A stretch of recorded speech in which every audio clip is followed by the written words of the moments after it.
Yes.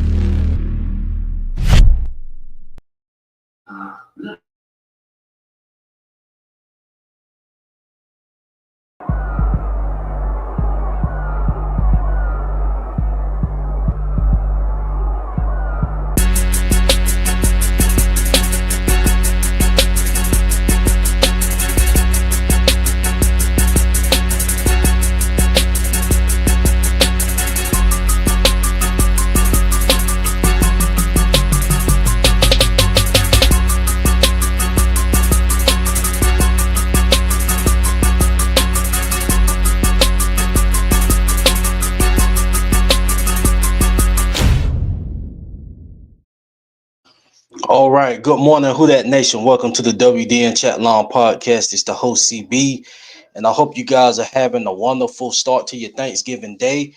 Happy Thanksgiving to everyone. Um, Pretty sure if you guys are not eating right now, you guys have a big dinner waiting. Just like I do, have a big Thanksgiving dinner waiting. Later on today. But apologies, man. Just had a lot going on. This is Thanksgiving week, so had a lot of stuff going on. Wasn't able to do a post game show of the Falcons game. So today's show is going to be very quick, maybe about 15 minutes to be honest. But I just want to address some things that has transpired and just give us and all of Who That Nation just some reminders and things to think about before we just rush to conclusions with this or that person. But before I do that, man, I just want to get into the comment section right quick. Want to give a shout out to the OG Jerry Poor said, "Happy Thanksgiving, CB. Happy Thanksgiving to you, fam."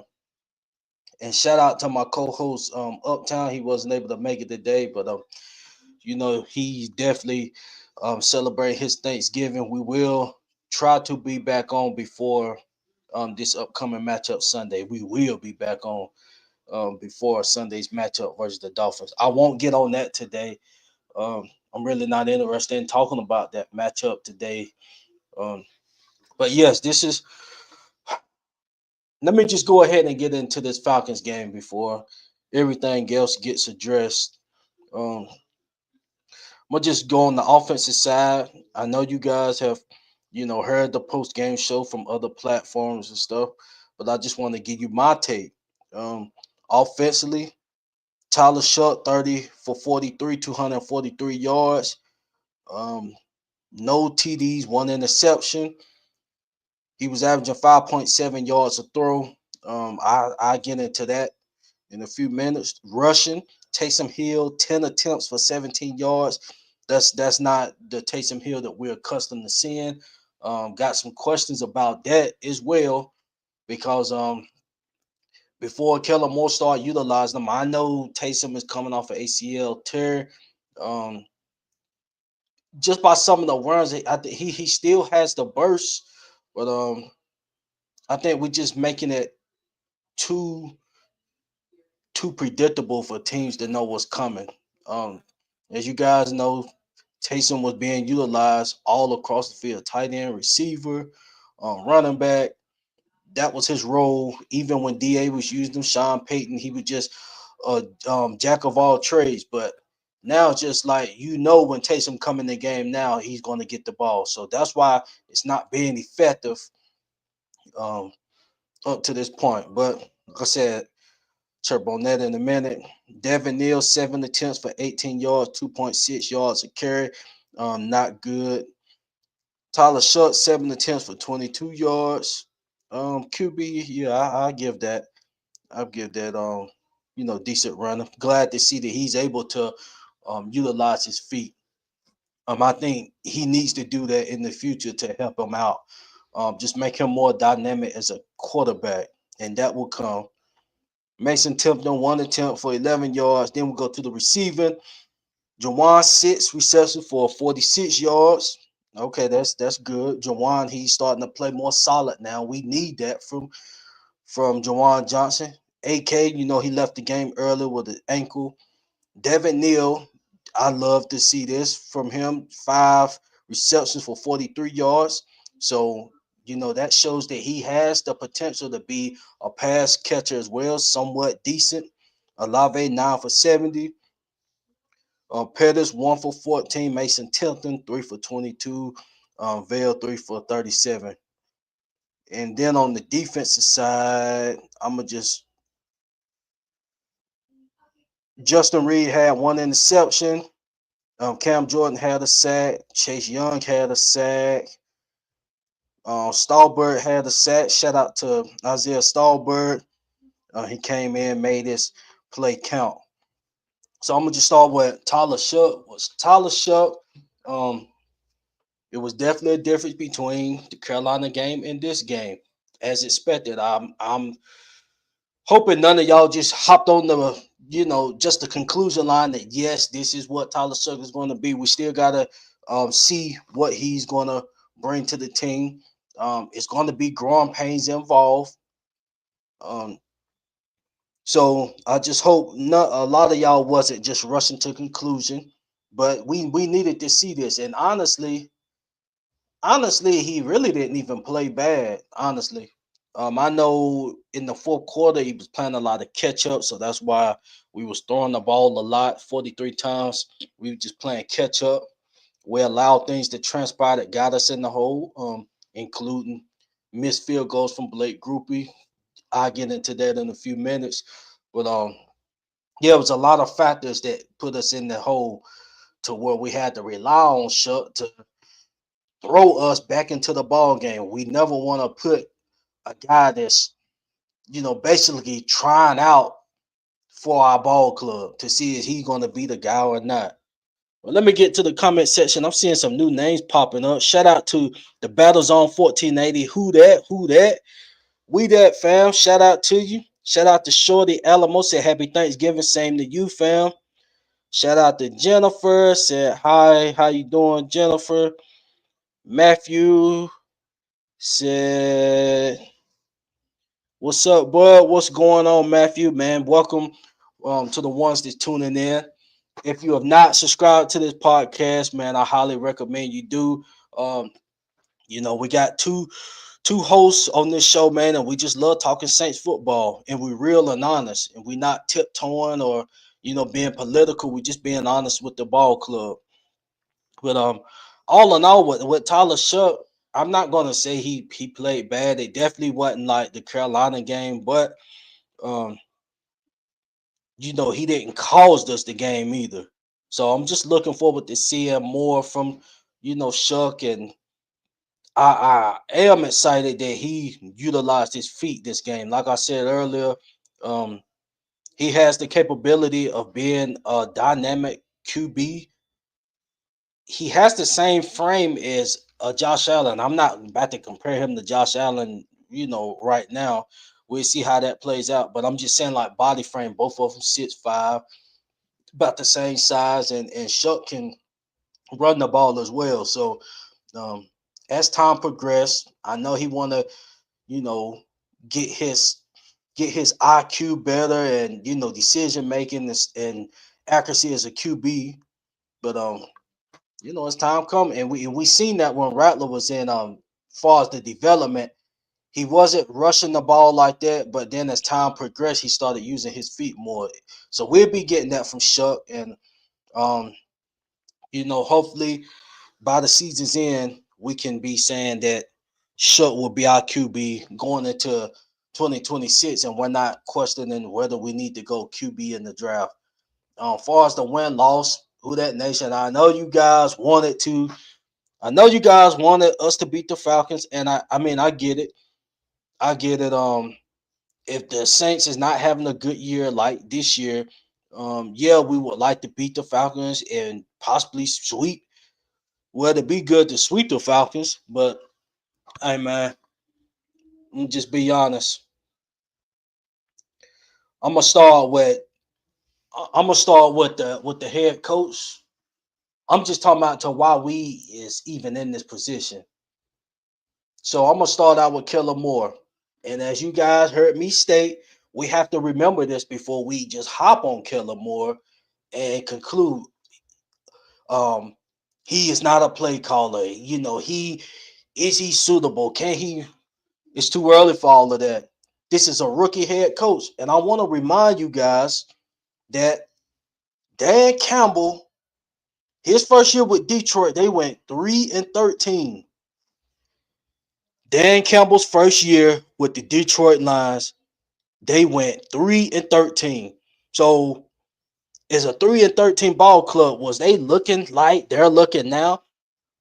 Was Dan Campbell looking like the play caller he is looking like now? No, because if they was, they would have won more than 3 games.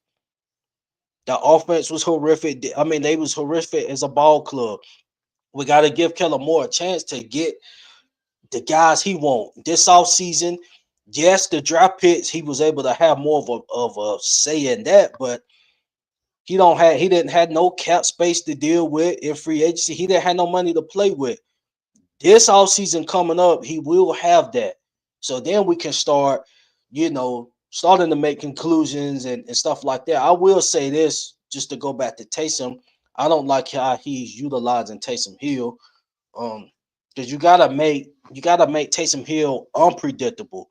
The way he's been using Taysom is very predictable. Of course, on 3rd and 1, Taysom Hill coming in, or 2nd and 1, Taysom Hill coming in. You gotta be more predictable than that. Unpredictable. So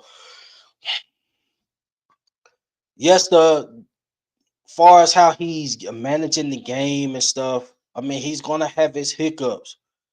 So I'm not gonna sit here one week and say give him grace, and then next week conclude, that this guy's not effective game manager play. Yeah, I have seen that, throughout the season, but I gotta give this guy a chance to, for him to do a self-evaluation and correct himself along with correcting the team. Because you gotta correct yourself before you can try to correct the team. That's where it starts. It starts with him. So he has to be able to, look himself in the mirror, address things that he have to, get better at. And then he also has to be a leader of men. We're not gonna know that until and it just is what it is. We're not gonna know that until next season. About halfway point. We starting off 0-4 next season. Then yes, I'm looking Kellen Moore. It's this guy, head coach. I mean, because after you have to give everybody a year, you can't bring in a rookie head coach and then expect them to do wonders. Everybody not gonna be a Sean Payton. It ain't gonna work out like that with every single head coach. It just is what it is. Sean Payton, he was able to bring a Drew Brees in that everybody, you know, passed on, and we know how that played out. Drew Brees wasn't a rookie starting with the rookie head coach. This is a rookie head coach, rookie QB. Rattler was basically a rookie QB too, so it's two fresh cats starting for a franchise. So let's just give them grace on that. With Devin Neal is looking like he's going to be the go-to guy now. So we get a full evaluation on Devin Neal moving forward. Um, Pass catching, I love seeing that Sunday. So we're able to utilize him in multiple ways. Not saying he's about to be our effective pass catcher. It's not looking like he's about to be on AK's level as far as a pass catcher running back, but he's able to do it. So that's a good thing. And we'll just see how it plays out in the season. Hopefully he can, he's going to be the go-to guy running back. I doubt AK playing Sunday. I hadn't even looked at the injury report. I've been so busy, but um, if AK is not there Sunday, the workload is going to be on Devin Neal. So we get a full evaluation um, with him, and I'm looking forward to seeing that. So the receiver position, this is the growing pains that Kellen is going through as a head coach. You had a guy that you made a captain, and now he's getting released. How can you appoint someone to be one of your captains for a ball club, and then he's gone midway through the season, not via trade or something like that.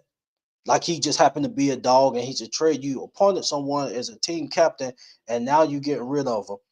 And to my understanding, I may be wrong that Brandon Cooks requested to be released. So that's a whole nother issue in itself. I mean, he requested to be released. So that pretty much, if you're requesting to be released, you're a team captain. That pretty much sums up how you displayed your role in the locker room. Because how can you be appointed a team captain and then you want to get released?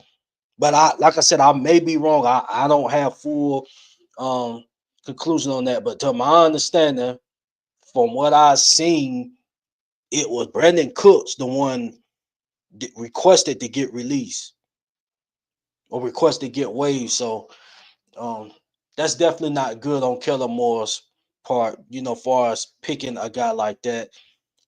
All your decision makers need to be guys that's going to be effective. I mean, every down starters. But like I said, that's just part of the growing pain. And then we can just stay on the captain thing. Then we have another captain in Blake Groupie. We gotta release this guy as well. So within the matter of a week, two of your captains have been released. Like, have we ever heard that before? No, we hadn't heard of that. We hadn't heard of two captains being released off of a team. So it's looking like we got a lot of Kellen got a lot of self-evaluation to do going into this off season and really the remainder of this season. Two of your captains got released, so that's really not a good look. Falls with Blake Groupie, wish him the best. I don't know what happened. I don't know what happened with Blake Groupie. To be honest, and I'm just keeping it hot. I know we can go back and say, oh, Will Lutz, um, why did we get rid of Will Lutz? Well, you can't go back at that time. At that time, Blake Groupie outkicked Will Lutz in training camp. It just is what it is. I mean, it's easy to go back and be like, well, man, why did we owe? I mean, the only way you can argue that is that Will Lutz have been in the lead more, and he's been through the ups and downs more than Groupie. To me, I wouldn't have got rid of Lutz. I just would have kept them. I still would have kept both of them on the team and just kept Blake Groupie on the practice squad. And then if Will Lutz, screwed up during the season, then you make the switch. But I think that's the only way you can argue that. But as far as just saying why did you get rid of? I mean, it's easy for all of us to question that. But according to DA, man, Blake Groupie won that competition. And to be honest, when Blake Groupie first got started with us, he was booting 60 yarders and like 63 yarders. No, we can't dismiss all of that. Now, as time went on, the man just started going downhill. I don't know what happened.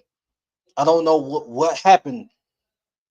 He definitely wasn't in a position to be a captain, because how can you be in a position to be a captain and you can't even be relied on to lead the team? We couldn't even rely on you this year to make field goals. You missed 8 field goals. 8. Not 2, not 3, not 4, but 8. That's unacceptable. So yeah, the release was definitely warranted. And far as shout out to Cade York. We brought Cade York in, former LSU guy. Hopefully he can, get us through the rest of this season. I'm not sure the status on our other kicker. He done slipped my mind. Um, the one we've been having around, young guy. We might get him an opportunity. We'll see. Whether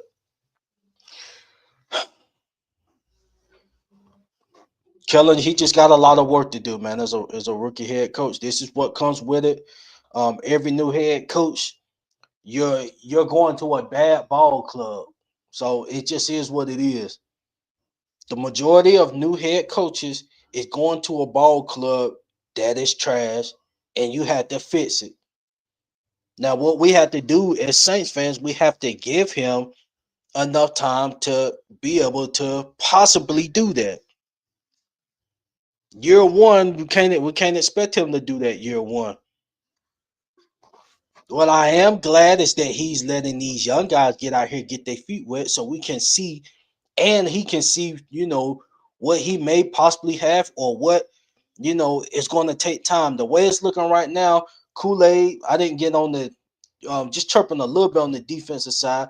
Kool-Aid, he is not, he is not starting quarterback material at this time. He is not. Now, am I about the right conclusion on Kool-Aid? No. And that's just the fact that he's a second year player, but he does not need to be starting right now. He does not need to be starting right now for the Saints. Now, if Isaac Yadam is behind him, then yeah, you might as well keep Kool-Aid out, because if you put Yadam back in the starting lineup, then we miss out on a draft pick. And I think Isaac Yadam, I think that's a fourth rounder we miss on. So we need an additional fourth round pick.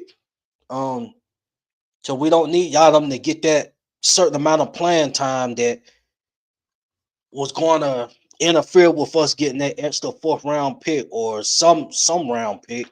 It was a fourth or lower. So we need Yadam to just be a backup the remainder of the season. Kool-Aid need to stick out there, and he gets burnt the rest of this season. If he continues to get burnt, then we know that he is not our guy moving forward as a starter. As a starter, he is not our guy going forward. And then we can address that, maybe free agency, draft, and that'll be up to Kellen how he want to address it. But these are just some things that I wanted to chirp on. Who that nation far as the ball club, yes, like I said, it hurt to lose against the failed clowns. Um, but to me, I'm more interested in having a good ball club. I'm more interested in having a good ball club. I know some of you guys can, be like, we can beat trash long as we beat the fair clowns. Yeah, I want to beat the fair clowns, but I also want to be a competitive football team competing for the postseason. That's just the type of ball club, and I done been on both ends. I mean, Uptown, no, like, people know how long I've been a fan. I was a fan before the Sean Payton era began. So I done been through the ups and the downs. I done been through the paper bag, not in the 80s and early 90s, the late 90s. I was a part of that. So, I know what it is to go through trash seasons, and the best seasons is maybe getting a wild card, like we did when we played the Rams with Aaron Brooks. I done been through it, man. Before Sean Payton got here and turned the franchise around. So who that nation, man, it just is what it is. We just gotta I would just advise us fans, we just gotta give Kellen Moore at least we do gotta give him an off season. We're gonna have money this off season. So it's going to be up to Kellen. Can he convince players to come to the 504 and play for the Saints? Does he have that type of swag to convince players to come? Can he convince players to come on? Not us paying somebody 100 mil to come play for the ball club. I don't think we need to throw contracts out like that unless it's really at that time with Jairus Bird. At the time of the signing, that was what he was worth. Before he got on the Saints, that deal was worth it. He was either Jairus Bird or Earl Thomas. 1A, 1B, far as the best safety in the game. Now, if you looking at it like that, then yeah, you gotta throw the bag. But we shouldn't be overpaying for players and stuff. We shouldn't be doing that. So we'll see what happens going into the off season, but just the remainder of the season, hopefully we just stay competitive. And I don't know. I don't know how this is going to play out, man. I don't know how it's going to play out. I will say, if we're not able to win a lot of the remaining games, and I know we're looking at Miami like, they some slouches. Well, we're playing like slouches too, to be honest. So I don't know how it's going to go Sunday, but we'll see. I do know that Miami, I don't forgot who they played. It was a playoff caliber team the other weekend. They beat them. So see the Patriots or the Bills, I think it was the Bills. So any given Sunday, a team can come and play. You know, if the opponent is not ready. So who that nation? Let's just be patient. We gotta be patient with Kellen. I mean, I hate to say it. That's just what it is. We gotta give him enough time to be able to adjust, have a full offseason to himself, have a little bag to play with, which we should have a bag um to play with. I don't know that amount, but we should have a bag to play with. So that basically wraps up today's show. Who that nation, man? You guys, please like, subscribe, follow the page. Um, Hope you guys enjoy these games coming up. The remainder of the day, and I hope you guys enjoy your Thanksgiving meal. Once again, far as the Dolphins preview show, we will get on at some point, probably Saturday, Sunday. I mean, Friday, Saturday, and give you guys a preview show. But Who that nation, please, man, I just advise y'all, do not write the conclusion on Kellen Moore as a head coach, as a play caller. Even though it's looking skimpy right now, we've seen Kellen Moore, be an effective play caller in Dallas. He was definitely effective play caller with the Eagles. But like I said, also in Dallas, he was effective. They had one of the best offenses, and with the Chargers, it wasn't no slouches either. So let's just give him time, man, and let him get his pieces in. That's just what it is as a head coach. We hadn't dealt with this in a while. DA doesn't count because with DA, when we got DA in here, he was just supposed to keep the train rolling. That's why we brought him in. He was just supposed to keep the train rolling. That's what they viewed him as. Well, they tried to keep it the Sean Payton way. He was acting like he was trying to change something. You can't be Sean Payton. You got to be your own man. You're not your own man. Get out of here. So, but that's it, Who That Nation. You guys, please like, subscribe, follow the page. This is the WDN Chat Line Podcast, and I'm out. Who that?